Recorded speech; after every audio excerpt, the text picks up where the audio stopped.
ಅಮ್ಮ ಹೆಂಗಿದೆ ಈಗ? ಹಂಗೆ ಇದೆ, ನೀರು ಇಲ್ಲಿವರೆಗೂ ಇದೆ. ಇನ್ನು ಏನು ಯಾರು ಬಂದು ಎತ್ತು ಅಂತ ಕೇಳ್ತಾ ಇಲ್ಲ.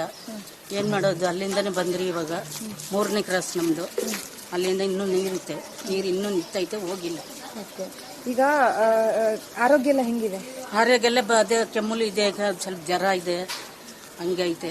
ಈಗ ನೀರು ವಾಸನೆ ಎಲ್ಲ ಬರ್ತಾ ಇದೆಯಾ? ವಾಸನೆ ಬಂದಿದೆ, ಇಷ್ಟವರೆಗೂ ಬಂದ್ಬಿಟ್ಟಿದ್ದು ವಾಸನೆ. ಹೆಂಗ್ ಮಾಡ್ತಿದ್ದೀರಾ?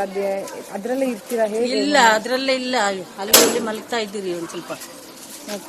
ಈಗ ಮಕ್ಕಳೆಲ್ಲ ಇರ್ತವೆ, ಸೊಳ್ಳೆಗಳು, ವಾಸನೆ. ಮಕ್ಳು ಯಾರು ಇಲ್ಲ, ನಾನು ನಮ್ಮ ಯಜಮಾನ್ರೆ ಇರೋದು. ಏರಿಯಾದಲ್ಲೆಲ್ಲ ಮಕ್ಳು ಇರ್ತಾವಲ್ಲ, ಸೊಳ್ಳೆಗಳ ಕಾಟ. ಹೆಲ್ತ್ ನೋಡಿ, ಸೊಳ್ಳೆ ಎಲ್ಲ ನೋಡಿ ಕಚ್ಚೈತಲ್ಲ, ಫುಲ್ಲು ಕಚ್ಚಿದೆ. ಅಲ್ಲೇ ಮಲ್ಗೋದು, ಆಚೆನೆ ಮಲ್ಗಿ ಗಾಳಿನಾಗ ಏನ್ ಮಾಡ್ತೀವಿ, ಎಲ್ಲ ಹೋಯ್ತು. ಏನ್ ಮಾಡೋದು? ಈಗ ಎಷ್ಟು ಲಾಸ್ ಆಗಿದೆ ನಿಮಗೆ? ನಮ್ ಫುಲ್ಲು ಎಲ್ಲ ಹೋಯ್ತು. ಯಾರಾದ್ರೂ ಬಂದಿದಾರ? ಮತ್ತೆ ಬರ್ತೀರಿ ಅಂತ ಹೇಳವ್ರೆ, ಬರ್ತಾರಂತೆ ಇವಾಗ.